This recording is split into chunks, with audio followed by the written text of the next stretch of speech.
Welcome to the video. ഈ വീഡിയോയിൽ ഒരു എക്സസൈസ് ആണ്. കാരണം ഇതിനു മുമ്പുള്ള വീഡിയോയിലൂടെയൊക്കെ നമ്മൾ മനസ്സിലാക്കിയത് അഡ്വർബ് ക്ലോസ് എന്താണ്, അഡ്ജക്റ്റീവ് ക്ലോസ് എന്താണ്, നൗൺ ക്ലോസ് എന്താണ് എന്നൊക്കെ മനസ്സിലാക്കി. അപ്പോൾ അതിനെ തുടർന്നുള്ള ഒരു എക്സസൈസ് ആണ് clauses and exercise. Noun, adverb and adjective clauses, ഇത് മൂന്നിനെയും ബേസ് ചെയ്തുകൊണ്ടുള്ളത്. എന്തുകൊണ്ടാണ് എക്സസൈസും വളരെ പ്രധാനം? നിങ്ങൾ എക്സസൈസ് ചെയ്ത് മുന്നേറുമ്പോൾ it will increase your confidence. Exercise ഒക്കെ ചെയ്യുമ്പോൾ നിങ്ങൾ മോർ ആൻഡ് മോർ കോൺഫിഡൻ്റ് ആകുന്നു ആ ടോപ്പിക്കിൽ. ഏത് ടോപ്പിക്കിൽ എക്സസൈസ് ചെയ്യുകയാണെങ്കിലും അത് തന്നെ. അപ്പോൾ ഇവിടെ ഒരു എക്സസൈസ് ആണ്. Exercise, tell me what you want. ഈ വാട്ട് യു വാണ്ട് എന്ന് പറയുന്നത് ഒരു ഡിപെൻഡന്റ് ക്ലോസ് ആണ്. അപ്പോൾ ഇത് ഏത് ടൈപ്പാണ്? അഡ്ജക്റ്റീവ് ആണോ, അഡ്വർബ് ആണോ, നൗൺ ക്ലോസ് ആണോ? ഏതാണ് എന്ന് നിങ്ങൾക്ക് ഐഡന്റിഫൈ ചെയ്യാൻ പറ്റുന്നുണ്ടോ? Tell me what you want. ഈ ടെൽ മീ എന്ന് പറയുന്നത് ഇംപെരാറ്റീവ് സെന്റൻസ് ആണ്. അതുകൊണ്ടാണ് അതിൽ സബ്ജക്റ്റിന് എഴുതാത്തത്. ഇംപെരാറ്റീവ് സെന്റൻസുകളിലെ സബ്ജക്റ്റ് എന്താണ്? എപ്പോഴും എന്തായിരിക്കും? You. Tell me what you want എന്നുള്ള ഈ സെന്റൻസിലത്തെ വാട്ട് യു വാണ്ട് എന്നുള്ള ക്ലോസ് ഏത് ടൈപ്പ് ഓഫ് ക്ലോസ് ആകുന്നു? നൗൺ ക്ലോസ് ആണെങ്കിൽ ഒരു നൗൺ കൊണ്ടോ പ്രോനൗൺ കൊണ്ടോ നമുക്ക് റീപ്ലേസ് ചെയ്യാൻ പറ്റണം. ടെൽ മീ ദാറ്റ് എന്ന് നമുക്ക് പറയാം. ഡെമോൺസ്ട്രേറ്റീവ് പ്രോനൗൺ ആണ് ദിസ്, ദാറ്റ്, ദീസ്, ദോസ് എന്നൊക്കെ പറയുന്നത്. പക്ഷേ നൗൺ കൊണ്ടോ പ്രോനൗൺ കൊണ്ടോ റീപ്ലേസ് ചെയ്യാൻ കഴിയുന്നുണ്ടെങ്കിൽ അത് നൗൺ ക്ലോസ് ആകുന്നു. ടെൽ മീ ദാറ്റ് എന്ന് പറയുന്നത് നല്ല ഒരു സെന്റൻസ് തന്നെയാണ്. അപ്പോൾ ഇതെന്തായിരിക്കും? He was in Chennai when his father died. അവൻ ചെന്നൈയിലായിരുന്നു അവൻ്റെ അച്ഛൻ മരിക്കുമ്പോൾ എന്ന് പറയുന്ന ഈ sentence. He was in Chennai. അവൻ ചെന്നൈയിലായിരുന്നു. ഏതാണ് വെർബ്? was. അപ്പോൾ ഇതിൽ when his father died എന്ന് പറയുന്ന ആ ഒരു ഡിപെൻഡന്റ് ക്ലോസ്, സബോർഡിനേറ്റ് ക്ലോസ് ഏത് ടൈപ്പാണ്?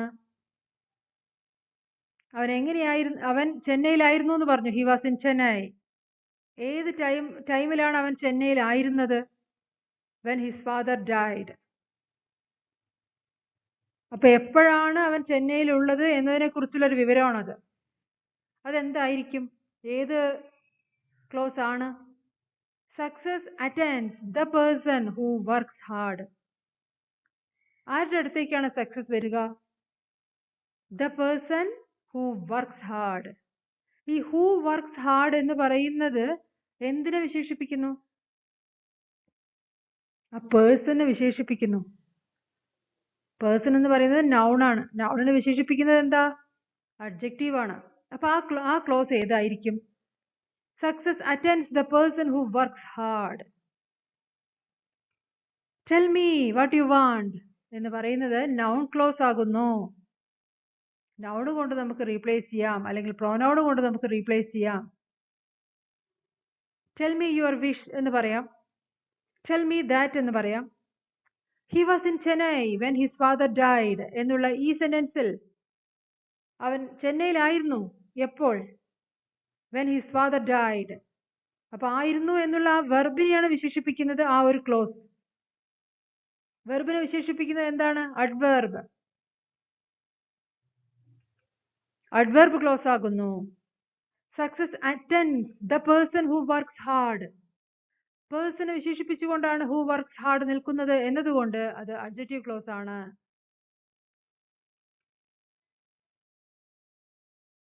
I expect that she will win. ഞാൻ എക്സ്പെക്ട് ചെയ്തിരുന്നു എന്ത്? She will win.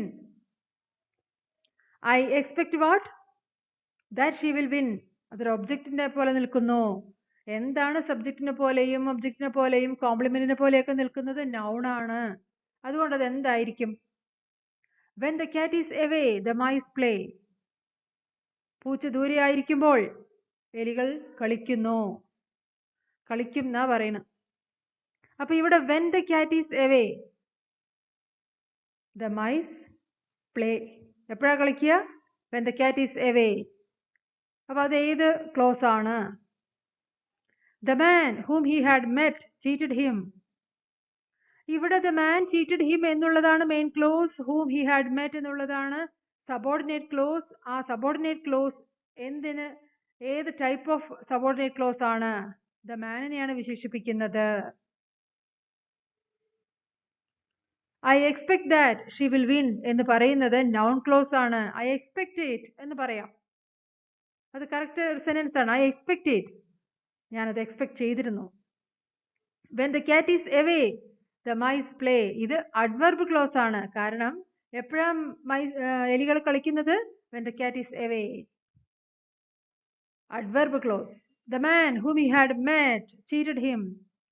അവൻ കണ്ടുമുട്ടിയ ആ ഒരു വ്യക്തി അവനെ ചീറ്റ് ചെയ്തു എന്നാ പറയുന്നത്.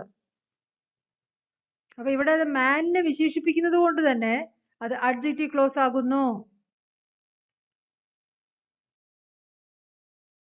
It rain so hard that the streets were flooded. ഈ കോംപ്ലക്സ് സെന്റൻസില് മെയിൻ ക്ലോസ് ഏതാണ്? It rain so hard.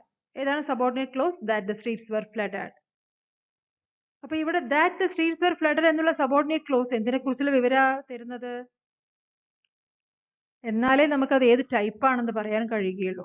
It rain so hard എന്ന് പറയുമ്പോൾ സോ ഹാർഡ് എന്ന് പറയുന്നത് ആ മഴ എങ്ങനെ പെയ്തു എന്നാണ് നമുക്ക് പറഞ്ഞു തരുന്നത്. ഈ ഒരു ഇറ്റ് റെയിൻ സോ ഹാർഡ് എന്നുള്ള മെയിൻ ക്ലോസിലത്തെ വെർബ് ഏതാണ്? റെയിൻസ്. എങ്ങനെയാണ് മഴ പെയ്തത്? വളരെ ഹാർഡായിട്ട്. അതുകൊണ്ട് തന്നെ സോ ഹാർഡ് എന്ന് പറയുന്നത് അഡ്വർബാണ്. അത് റെയിൻ എന്നുള്ള അതിനെ വിശേഷിപ്പിക്കുന്നത് കൊണ്ട് തന്നെ. എന്നാൽ ആ സോ ഹാർഡിനെ ഒന്നും കൂടി വിശേഷിപ്പിക്കുകയാണ് ആ ക്ലോസ് ചെയ്യുന്നത്. എത്രത്തോളം അതിന്റെ മഴേന്റെ ആ ഒരു ഡിഗ്രി എത്രത്തോളം ഉണ്ടായിരുന്നു എന്ന് നമുക്ക് പറഞ്ഞു തരുന്നു. അതായത് സ്ട്രീറ്റുകളിലെല്ലാം വെള്ളം വന്നു, വെള്ളം കയറി, വെള്ളപ്പൊക്കം വന്നു. അപ്പൊ അതൊരു അഡ്വർബിന്റെ ജോലിയാണ് അവിടെ ചെയ്യുന്നത്. Do whatever you think right. നിനക്ക് റൈറ്റ് എന്ന് തോന്നുന്ന കാര്യങ്ങൾ ചെയ്യുക. ഡു ഇറ്റ് എന്ന് പറയാം. അപ്പൊ ഈസി ആയിട്ട് നിങ്ങൾക്ക് ഐഡന്റിഫൈ ചെയ്യാൻ പറ്റും.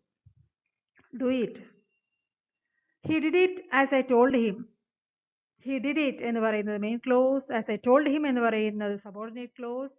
തുടങ്ങിയിരിക്കുന്നത് ആസിലാണ്. അതൊരു ചെറിയൊരു ക്ലൂ ആണ്. പക്ഷെ അതെന്താണ് ആ സെന്റൻസിൽ ചെയ്യുന്നത്? എന്തിനെ കുറിച്ചുള്ള വിവരം തരുന്നത്? ആ വെർബ്. അവൻ എന്താ ചെയ്തത്? അവനത് ചെയ്തു എന്ന് പറയും. എങ്ങനെയാ ചെയ്തത്? As I told him. ഞാൻ അവനോട് പറഞ്ഞതുപോലെ അവൻ ചെയ്തു. അവനത് ചെയ്തു. അപ്പൊ ഇത് അഡ്വർബാണ്. അഡ്വർബിന്റെ ഫംഗ്ഷനാണ് ചെയ്യുന്നത്. It rain so hard that the streets were flooded എന്നുള്ളത് അഡ്വർബ് ക്ലോസ് ആകുന്നു. Do whatever you think right എന്നുള്ളത് നൗൺ ക്ലോസ് ആണ്. കാരണം ഒരു പ്രോനൗൺ കൊണ്ട് നമുക്ക് റീപ്ലേസ് ചെയ്യാം. ഡു ഇറ്റ് എന്ന് പറയാം. He did it as I told him എന്ന് പറയുന്നതിൽ ആ ഒരു വെർബിനെയാണ് അത് കൂടുതൽ, വെർബിനെ കുറിച്ചുള്ള ഒരു അഡീഷണൽ ഇൻഫോർമേഷൻ ആണ് നമുക്ക് തരുന്നത്. എങ്ങനെയാണ് അവൻ ആ പ്രവൃത്തി ചെയ്തത്? ആസ് ഐ ടോൾഡ് ഹിം, ഞാൻ അവനോട് പറഞ്ഞതുപോലെ. അഡ്വർബ് ക്ലോസ് ആകുന്നു. അഡ്വർബ് ക്ലോസ് ഡിഫറെന്റ് ടൈപ്സിലുണ്ട്. അതെല്ലാം നമ്മൾ മനസ്സിലാക്കും. അപ്പൊ ഇങ്ങനെ എക്സസൈസിലൂടെ നിങ്ങൾ ചെയ്ത് മുന്നേറുമ്പോൾ you will become more and more confident.